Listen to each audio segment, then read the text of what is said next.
হরে কৃষ্ণ, রাধাসখী রান্নাঘরে আপনাদের সবাইকে স্বাগতম। তো আজকে আমরা ভগবানের জন্য তৈরি করছি জলপাইয়ের টক মিষ্টি আচার। তো এখন বাজারে প্রচুর পরিমাণে জলপাই পাওয়া যাচ্ছে, তো জলপাই সিজন শেষ হওয়ার আগেই তৈরি করে ফেলুন এই আচার, যা সারা বছরই খাওয়া যাবে। তো এখানে আমি নিয়েছি 1 কেজির মতো জলপাই।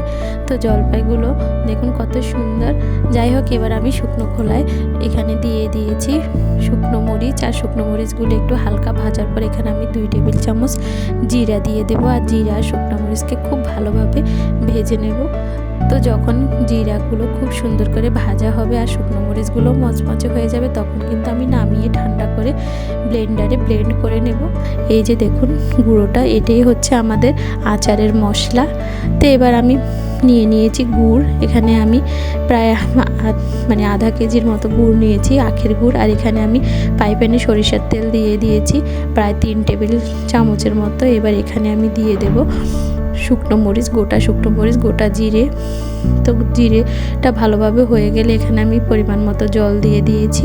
তো জলের মধ্যে আমি এখন দিয়ে দিয়েছি লবণ, তারপর মরিচের গুঁড়া দিয়েছি জিরার গুঁড়ো, ধনিয়ার গুঁড়ো।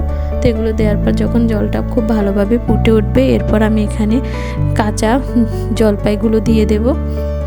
আর জলপাইগুলো দেওয়ার পর আমি এবার খুব সুন্দরভাবে নেড়ে চেড়ে ঢেকে দেব ঢাকনা দিয়ে। যখনই জলপাইগুলো সিদ্ধ হয়ে যাবে, তখনই আমি জলপাইগুলোকে ভালোভাবে ভাঙতে শুরু করব। আর এখানে এই যে ঢাকনা উঠানোর পরে জলপাইগুলো যখন সিদ্ধ হবে, তখন আমি এখানে গুড়টা দিয়ে দেব।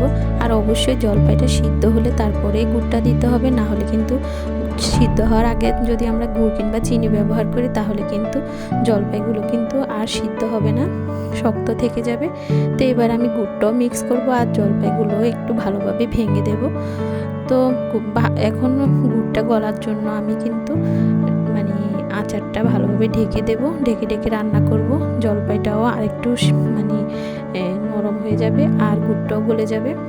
এই যে এখানে কিন্তু আমি আচারটাকে খুব ভালোভাবে একদম ভেঙে দিয়েছি খুন্তির সাহায্যে। আর গুড়টাও গলে গেছে, একটু শুকনো হলে কিন্তু আমি নামিয়ে নেব।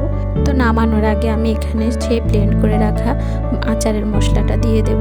আর এটি অবশ্যই নামানোর আগেই দিতে হবে, তাহলে অনেক সুন্দর সুগন্ধ বের হবে। তো এবার আমি নেড়ে চেড়ে এটি নামিয়ে নেব। আর যখন ঠান্ডা হবে তখন আমি এটি ভগবানকে অর্পণ করব।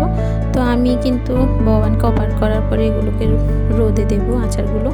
আর 3-4 দিন কিন্তু আমি রোদে খুব ভালোভাবে শুকিয়ে নেব। এই যে দেখুন কত সুন্দর হয়েছে। তো এবার আমি ভগবানকে অর্পণ করেছি আর সবাই মিলে আস্বাদন করেছি পরম সুস্বাদু কৃষ্ণ প্রসাদ। হরে কৃষ্ণ, ধন্যবাদ।